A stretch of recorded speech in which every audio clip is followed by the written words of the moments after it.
දෙවනාංගයේ වශයෙන් මහමෙරක්තරම් බර උතුරන හිත යටින් කඳුළු සරණ දරුවෙකුගේ ඒ දැවැන්ත මහා වීරයා පිළිබඳව කතාවක් ඉදිරිපත් කිරීමට දෙන්න මාහට අවසරයි. දෙසිය නගලා හරියකට ඇවිදින්නවත් බැරි පුංචි කාලේ කාටවත් බය උනේ නෑ මං වීරයා ළඟ උන්න වේලේ.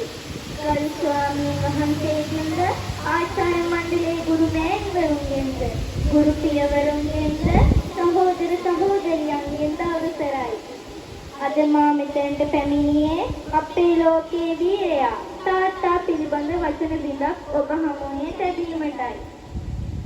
ජීවිතේ විඳින දේවල් කොච්චර තිබුණත් ඒ හැමදේම අම්මටයි මටයි විඳින්න දීලා අප දෙදෙනාගේ සතුට දිහා බලලා සතුටු වෙන එකම කෙනා තාත්තා විතරයි. උදේ ඉඳන් රැ වෙනකම් දහදිය වගුරවලා රුපියල් 200ට ගිනි ආවේ පිච්චි බාගෙට මරුණේ අපිව රජ කරවන්නයි. අපිව ලස්සනට ජීවත් කරවන්නට තාත්තේ ඔයා කොච්චර දුක් විඳින්නේ නැතිද? කාගෙන්වත් වචනයක් අහන්න දෙන්නේ නැතිව අපිව ලස්සනට ජීවත් කරන්නට ඔයා කී දෙනෙක්ගෙන් බැනුම් අහන්නේ නැතිද?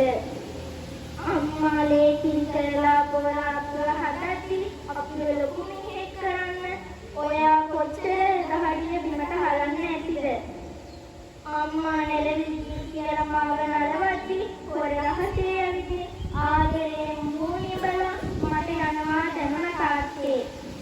දෙවියන්ගේ ඉල්ලලා නොදුන්න ගොඩක් දේවල් මම ඉල්ලන්නේ නැතිව මට දුන්න තාත්තේ. නොපෙනෙන කිතුම් කෝටියක් දෙවරු අතර එන්නේ එකම දෙවියා ඔයයි තාත්තේ. කෝටියක් අපිට එක්ක හිනා වුණා 1000ක් අපිට සැනසුවා. තාත්තාන දෙක තේරුම් ගන්න පුළුවන් ඒ දුක දැනුම් දෙකට විතරයි. මම මගේ කතාව මෙසේ අවසන් කරන්නම්. ජීවිතේ ගැන මේ තරම් දේ දන්න හැටි පුදුමයි. ආදරේ හංගලා දෙන්නේ පියවරුමයි.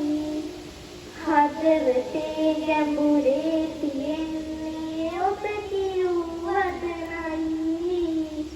තාත්තේ මගේ ලෝකයේ මහවීරයා ඔබමයි. තාත්තේ මගේ ලෝකයේ මහවීරයා ඔබමයි. ස්තුතියි.